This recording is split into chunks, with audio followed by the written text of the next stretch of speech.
খালেদা জিয়াকে হত্যা চেষ্টার মামলায় আসামি জায়েদ খান, জয় ও সাজু খাদেম।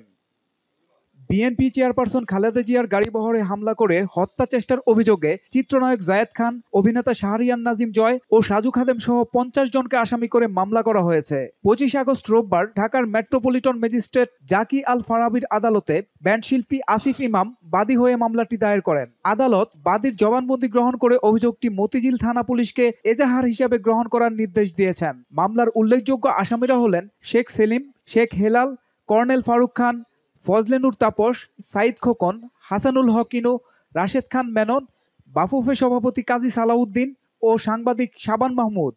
মামলার অভিযোগে বাদী উল্লেখ করেন, ২০১৫ সালের ২০ এপ্রিল নির্বাচনী প্রচারণার সময় বিএনপির কার্যালয়ের সামনে আয়োজিত পথসভায় বিএনপির চেয়ারপারসন বেগম খালেদা জিয়াকে হত্যার উদ্দেশ্যে আসামিরা অস্ত্রসহ তার গাড়িবহরে হামলা চালান। সোহেল মাহমুদ, দৈনিক নতুন সময়, ঢাকা।